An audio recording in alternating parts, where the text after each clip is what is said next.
Welcome back to AM Northwest. We want to share that our next segment might be disturbing for some viewers as it deals with a notorious case, the Candyman Killer. In a chilling new documentary, The Serial Killer's Apprentice, renowned criminologist Dr. Katherine Ramsland spent hours interviewing his accomplice, Elmer Wayne Henley Jr., delving into the man's mind and memories. When I first encountered this case, I thought of David Brooks and Elmer Wayne Henley as street kids who didn't care about other kids. I had to wonder what could be the reward for them to stay with this. In order to understand why Wayne would get involved with Dean, I had to understand what were the dynamics of his childhood. Something about him brought that predator's gaze, and something about him responded to the predator. We welcome renowned criminologist Dr. Katherine Ramsland. Good morning, Katherine. Hello, Helen. How are you? Good. This is a fascinating documentary. Let's talk about The Serial Killer's Apprentice, and well, his name is Wayne Henley. You call him Wayne in the series, in the documentary. Why did you want to talk to him?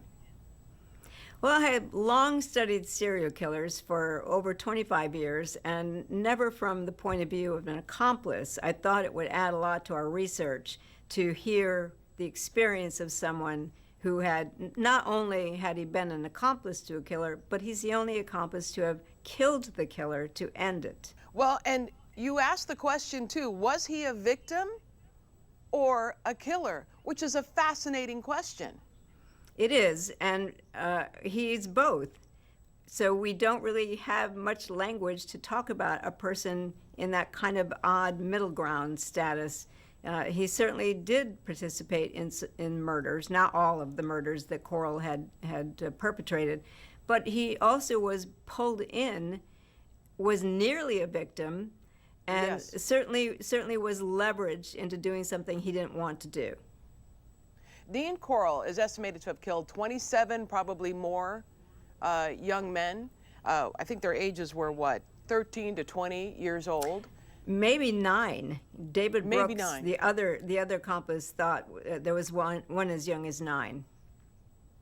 What was it about Dean Corll for Wayne that made him do what he did? I'm sure that Dean, the Candyman, that he groomed him in some way, because Wayne was only, 15 when he met him? 15, yeah, he was 15.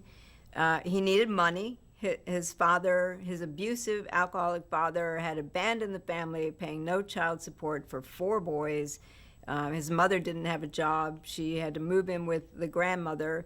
And I think that when Corll recognized that this kid needed money, he used that as bait to get him involved, and then continued to pull him in by killing someone and then saying, you were part of this, so I have that over you, and using that as leverage for him. He seemed to be reach his breaking point when Corll brought in a friend of his, because he lost a friend initially, I think at the beginning of the crime spree, and he was about to lose another friend to Dean, and that seemed to be his breaking point. And it wasn't just another friend, it was a girl. And he had always been told by his mother and grandmother, who raised him, that you protect females. And she said to him, she was bound, and Corll was going to kill her, and she said to Wayne, you're going to do something, right? And his instincts kicked in. I mean, he knew he had to do something to protect her and his other friend, Tim, and just decided this is it. And the gun was right there.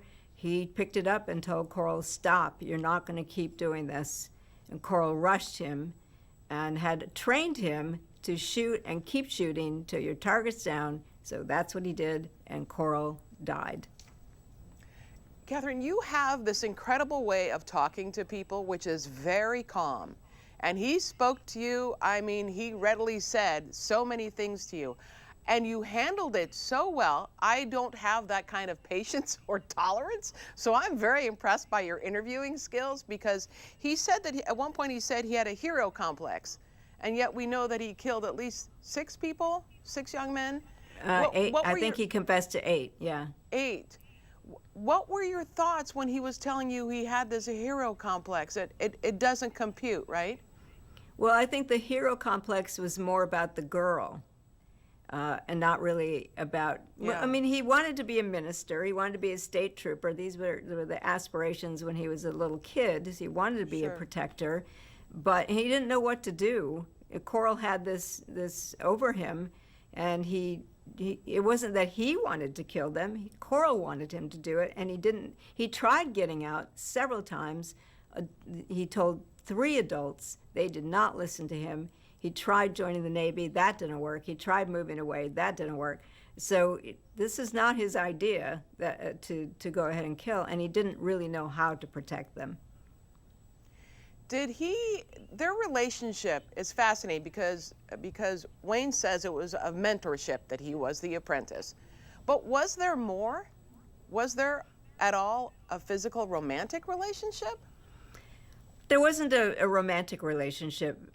I think Corll was more a father figure for the missing father. Right. He was really a big brother type. Wayne was the older brother of 4, and I think it was a relief for him to have Corll take over, be the advisor, see worth in him. I think that was a lot of what fulfilled it for him. It wasn't any kind of romance. You call him, or you mention, temporary psychopath, which is a fascinating term to me. Tell me about that.